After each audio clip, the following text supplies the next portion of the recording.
Nessa semana que passou, nós tivemos um debate entre os presidenciáveis da esquerda radical, né? Então, se reuniram lá para debater propostas representando a esquerda radical. O Glauber Braga representando o PSOL, né? Ainda acreditando que o PSOL pode ter candidatura própria, né? O Glauber está fazendo esse trabalho. E os candidatos que já estão apresentados, no caso, como pré-candidatos, né? A Vera do PSTU, o Léo Péricles da UP e a Sofia Manzano do PCB. Então, fizeram um debate lá e apresentaram as suas propostas, tá? O debate em geral foi bacana, né? Tirando a Vera do PSTU, é claro. A galera mais ou menos defendendo coisas consensuais, mas tem um ponto que eu quero aqui tocar, que é o que eu tô chamando de onde a esquerda radical continua errando, tá? E mesmo que seja um erro repleto de boas intenções, é algo que a gente tem que começar a pensar uma forma de melhorar esse debate. Por sorte, o Jones Manuel também se pronunciou a respeito desse tema. Eu estou falando, tá, de como que a esquerda radical trata a dívida pública, o manejo da macroeconomia, a relação entre Banco Central e Tesouro Nacional. Né? Por que eu estou falando isso? Né? Sorte que o Jones também resolveu ajudar a pautar esse debate, que é um debate que eu pauto há muito tempo, tá? Porque lá no debate, por exemplo, né, a gente viu o Léo Péricles mais uma vez, e ele reiteradamente faz isso, fazendo uma defesa firme da auditoria da dívida, inclusive sugerindo ali cancelamento do pagamento de parte dessa dívida. Isso foi subscrito depois pela Vera do PSTU. Bom, de lá eu não esperava nada diferente disso. E os demais candidatos também não fizeram objeções. Eu já vi em outros momentos o Glauber Braga defendendo isso, recentemente.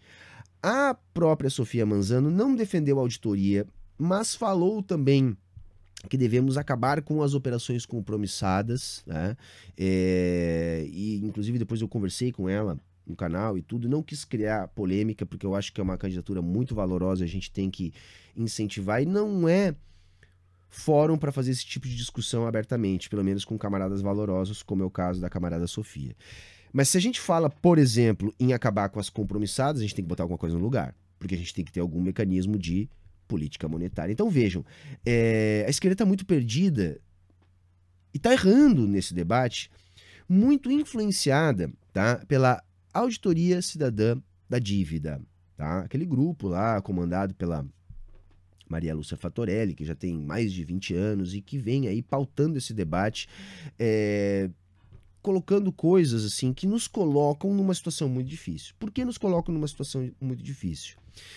Porque 99,9% da classe trabalhadora não tem acesso à informação de como funciona, né, a moeda, como funciona a política monetária do governo, como que o Banco Central estabelece a taxa básica de juros, para que servem os títulos da dívida pública, quem paga essa dívida pública, enfim. São coisas misteriosas para o trabalhador. E, via de regra, o que acontece, gente? O trabalhador escuta dívida, então ele acha que não é bom, porque o trabalhador entende que se ele está endividado, ele está mal. Então, se há uma dívida, dívida não é bom. E ele escuta dívida pública. Portanto, uma dívida que vai ser paga com dinheiro público. E o trabalhador e a trabalhadora entendem que a dívida pública é paga com dinheiro público e o dinheiro público vem dos impostos. Portanto, quem paga essa dívida somos nós. Esse é o raciocínio. E aí, a CD, a Auditoria Cidadã da Dívida, apresenta um gráfico de pizza lá, mostrando a destinação do orçamento público e diz, olha aqui, ó, metade do orçamento é comprometido com o serviço da dívida. E aí começa a falar das operações compromissadas, né, a remuneração sobre a sobra de caixa dos bancos, e aí fala, né, aquele mais de 1 trilhão que tem lá depositado na conta movimento, e aí dá uma ideia que eu acho muito desonesta, porque utiliza a ignorância do trabalhador e da trabalhadora a esse respeito para dizer, olha, se nós não tivermos que pagar esta dívida, neste montante, vai sobrar mais dinheiro para educação, mais dinheiro para saúde, mais dinheiro para infraestrutura, mais dinheiro para previdência. E aí não tem como ficar contra uma proposta como essa. Porque aí você pensa, quem é que lucra com os juros da dívida pública? Quem são os donos dessa dívida pública são os bancos. Então, poxa, você tem um combo aí, né? Dívida que eu que pago, que cresce, que come metade do orçamento e que ainda enriquece os banqueiros. Então tem que acabar. Só que esse é um debate muito, muito, muito pobre, porque é um debate que simplesmente ignora que a dívida pública é a moeda nacional. Saca? É uma consequência da existência de moeda nacional. E que, portanto, não pode ser extinguida simplesmente por vontade ou por uma auditoria. Eu tenho dito o seguinte, gente, eu quero acabar com o sistema da dívida também. Por quê? Porque acabar com o sistema da dívida é acabar com o capitalismo. Entendem o que eu estou querendo dizer? Você só vai acabar com esse sistema quando você acabar com o capitalismo. Porque esse sistema, ele é a centralidade do capitalismo. Porque é o sistema responsável pela emissão da moeda. E a moeda é onde se estabelece a relação social dinheiro. E o dinheiro é o equivalente geral, o melhor representante do capital. Então vejam o que eu estou tentando mostrar para vocês. O sistema da dívida é o sistema responsável pela emissão da moeda, que é onde se estabelece o melhor representante do capital. Portanto, é impossível acabar com esse sistema sem acabar com o capitalismo. Não se faz a destruição do sistema da dívida com auditoria. Isso se faz com revolução. Tá? Porque vejam, é desonesto esse debate, porque a partir do momento que você trata dessa maneira, você induz o trabalhador, a trabalhadora a acreditar que se nós não pagarmos a dívida, nós teremos mais dinheiro, o que é rigorosamente falso, e o resultado do não pagamento da dívida é o contrário desse intuitivamente percebido. Porque vejam, aquele gráfico de pizza que a ACD nos apresenta fala em despesas financeiras. Ele não mostra algo fundamental para a compreensão desse mecanismo, que são as receitas financeiras. Se você não paga a dívida, você elimina as despesas financeiras, entretanto, você elimina também, né, por consequência, as receitas financeiras. Para vocês terem uma ideia do que eu estou tentando dizer, o Brasil, por exemplo, hoje está em déficit primário. Isso significa, gente, que os impostos arrecadados não cobrem nem mesmo as despesas do governo. Ora, de onde vem aquilo que falta para cobrir as despesas do governo? Do serviço da dívida, da emissão de dívida, da emissão monetária. Portanto, se você elimina esse sistema, não é que vai sobrar mais dinheiro, vai faltar mais dinheiro do que já falta. Entendem? Então é uma discussão muito, muito, muito mal feita, gente. Muito mal feita. Porque vejam, é evidente que nós temos que diminuir o controle dos banqueiros sobre a nossa economia. É evidente que nós precisamos tomar controle do orçamento público. Para quê? Para que a gente possa utilizar o poder de financiamento do Estado para desenvolver as forças produtivas, para redistribuir riqueza, para gerar emprego e renda, para oferecer serviços públicos de qualidade, para melhorar a infraestrutura do Estado. Para tudo isso, o Estado precisa ter formas de se financiar. E a forma de se financiar do Estado é o serviço da dívida. A questão é que hoje esse serviço foi capturado pelo setor privado. Então nós temos um controle privado do Banco Central, que é essa autonomia do Banco Central. A autonomia do Banco Central significa entregar o controle do Banco Central para os banqueiros. Isso é uma aberração, isso não pode acontecer. Nós temos uma série de amarras legais que impedem que o governo utilize o potencial de financiamento público. Então você tem teto de gastos, você tem lei de responsabilidade fiscal, você tem regra de ouro, você tem uma série de regras que impedem que o governo se aproprie do poder que tem. Então eu não defendo que a gente imploda inicialmente o sistema da dívida, porque isso é inviável, isso é idealismo puro, porque isso significaria implodir o capitalismo. E não se faz isso com reforma ou com auditoria. Então o que eu tenho defendido? Que nós temos que mudar a pauta desse debate. Nós não temos que estar insistindo nesse argumento da ACD, porque esse argumento da ACD, né, da auditoria da dívida, ele entende o orçamento como algo fechado, que para sobrar espaço para educação, você tem que tirar de algum outro lugar. Vejam, essa é rigorosamente a visão liberal sobre o orçamento, que elimina a capacidade do Estado de se financiar. Então, quando essa turma defende esse tipo de coisa, acaba indiretamente defendendo o mesmo discurso da turma do Paulo Guedes. A turma do dinheiro acabou, não dá para fazer isso porque não tem dinheiro. Tem que deixar de pagar a dívida para ter dinheiro.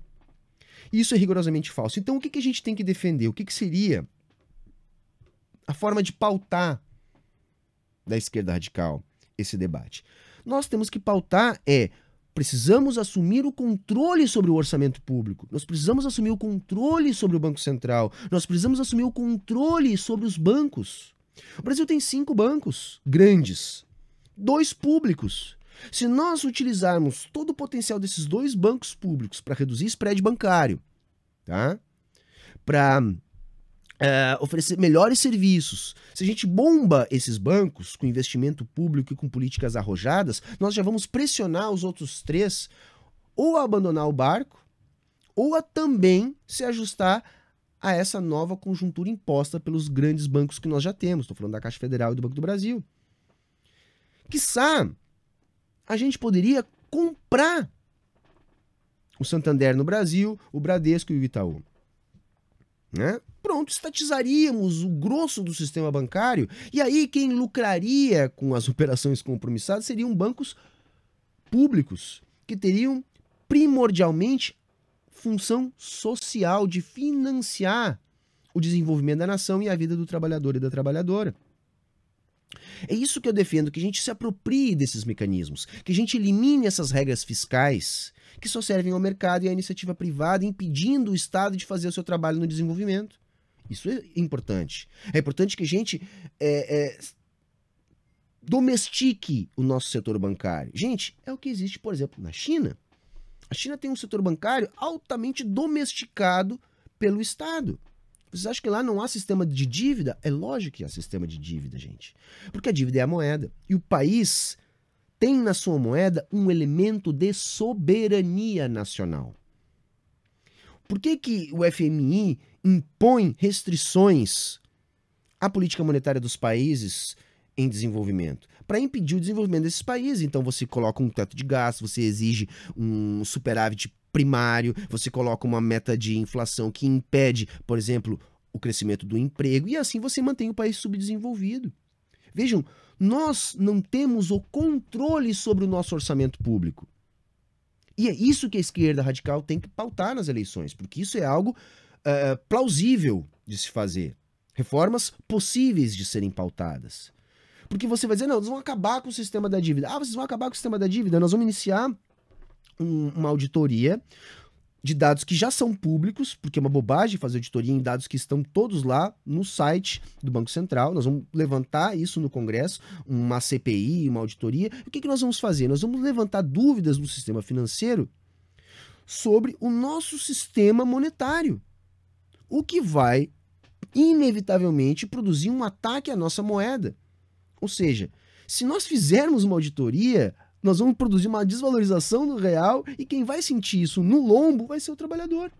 Vai haver uma escalada do spread bancário, uma escalada dos juros, ou seja, os bancos vão ganhar do mesmo jeito e o trabalhador é que não vai conseguir e ainda vão botar em risco a nossa moeda, que é um elemento, como eu tenho sustentado, é soberania nacional. Então nós estamos pautando esse debate errado, gente. A gente tem que entender essas coisas. Tá? Por exemplo, as operações compromissadas, tá? O que são as operações compromissadas? Gente, a galera pensa, mas tem que acabar com as operações compromissadas, porque não é possível. E aí sobra dinheiro no caixa dos bancos, e aí os bancos trocam isso por títulos públicos com o Banco Central e lucram. E a gente fica só engordando os bancos, porque as operações compromissadas são isso, é uma troca que o Banco Central faz com os bancos de moeda por títulos públicos que estão em carteira do Banco Central, né, com uma promessa de recompra. Só que, gente, esse é o único mecanismo de política monetária que nós temos disponível no Brasil. Se a gente quer acabar com isso, temos que criar outro. Porque se nós não tivermos mecanismos de política monetária, o Banco Central não consegue estabelecer a taxa de juros. Tá? Aí, por que é importante estabelecer a taxa de juros? Bom, porque a taxa de juros, gente, de um país é um dos determinantes para o desenvolvimento da economia. É manipulando a taxa de juros que o Estado consegue aquecer ou desaquecer a economia. Não só através dela, mas ela é um dos mecanismos para fazer isso. Para atrair investimento ou para dificultar o investimento. Agora, a gente tem que entender o seguinte, quando o Banco Central estabelece a taxa de juros, ele não está fazendo uma canetada. Quando a gente vê lá na televisão uma notícia assim, o Comitê de Política Monetária se reuniu e decidiu aumentar a taxa básica de juros Selic em 0,5 ponto percentual. Quando acontece isso, não é que o Banco Central pegou e disse, não, 0,5 ponto a mais vocês vão pagar e deu, tá? É decreto, tá aqui. Não, não é isso, gente. Não é assim que funciona. Porque o que é a taxa de juros? É o preço do dinheiro a prazo. Então, é a taxa que os bancos devem cobrar, tá? Para emprestar dinheiro. E aí eu tô falando do dinheiro poderoso, né? Do dinheiro de alta potência, as reservas bancárias, aquele dinheiro que pode pagar tributos para o Estado, não o dinheiro que os bancos criam, né? A moeda escritural bancária. Então, esse dinheiro, ele tem uma taxa de juros que o Banco Central estabelece, mas ele não estabelece numa canetada. Ele faz com que a taxa de juros converja. Enfim, que a taxa de juros vá para onde ele quer. Como é que ele faz isso, gente? Bom, ele regula o preço do dinheiro regulando a oferta de dinheiro. Então, quando o Banco Central quer subir a taxa básica de juros, ele tem que tirar dinheiro de circulação. Como é que ele faz isso? Operações compromissadas. Ele troca dinheiro que está em circulação na mão dos bancos por títulos públicos que estão com ele. Só que os bancos só vão fazer isso e ganhar alguma coisa, senão o banco não faz isso. Então ele tem que oferecer um prêmio, ele tem que oferecer uma taxa de juros. Então ele tira dinheiro de circulação e entrega um papel para o banco que não paga imposto, que não é dinheiro. E assim ele bota a taxa de juros onde ele quiser. Então vejam, tem que haver um mecanismo para que o Banco Central possa tirar dinheiro de circulação ou colocar dinheiro de circulação quando ele quiser estabelecer a taxa de juros. Se não é operação compromissada, tem que ter outra coisa. Por exemplo, depósito remunerado no Banco Central. Tu não quer vender título, né? Você não quer vender título, você faz o seguinte, olha, sobrou dinheiro em caixa nos bancos, né? O banco pode colocar esse dinheiro no Banco Central e receber uma taxa de juros por isso. Isso aí é até um pouco melhor na minha avaliação, embora mude praticamente nada, é só uma mudança contábil. Por quê? Porque isso não eleva a dívida pública, né? Porque a dívida pública é calculada a partir da dívida pública emitida que está em mercado. Né? Então, você não emitiria mais papéis, você simplesmente pagaria uma taxa de juros para que os bancos tirem dinheiro de circulação que eles têm em seu poder. É necessário algum instrumento, gente. Pelo menos enquanto a gente viver no capitalismo. Tá? Pelo menos enquanto a gente viver no capitalismo. Então, assim, eu acho que está na hora da gente sentar com as nossas lideranças, tá? E colocar as coisas assim, porque senão a gente vira alvo fácil para a direita. Sabe aquela direita que adora dizer, mas a esquerda não entende de economia, a esquerda não entende nada. Claro, porque aí você pega um discurso pautado há 20 anos pela Auditoria Cidadã da Dívida, que está todo errado, que não entende sequer como funciona a moeda, e espalha esse discurso para toda a esquerda. Aí o liberal Leco lá olha para esse monte de bobagem reproduzida pela Auditoria Cidadã e diz, olha, tá vendo? A esquerda não entende nada de economia, como é que eles vão administrar o Estado se eles não conseguem entender como é que é a relação entre Banco Central e Tesouro Nacional? Entende o que eu estou querendo dizer? Então, assim, esse é um debate que nós ainda estamos fazendo errado. Errado. Tá? Nós temos que expurgar essa turma da Auditoria Cidadã de dentro das fileiras da esquerda radical. Deixem eles lá, tá? Para os liberais progressistas, para aquela turma que quer apenas fazer uma espécie de esquerda performática e coisa do tipo, tá? Nós que estamos lutando pela esquerda revolucionária, nós não podemos rebaixar o debate acreditando na ignorância do trabalhador e da trabalhadora, do tipo assim, não vamos falar disso porque o trabalhador e a trabalhadora não vão entender. Não, nós temos que apostar na inteligência e travar os debates duros que a conjuntura sempre demanda que a gente trave. Beleza, gente? Então, assim, eu precisava falar isso, tá? Depois, principalmente, do que eu vi no debate entre os pré-candidatos do nosso campo da esquerda radical. Beleza?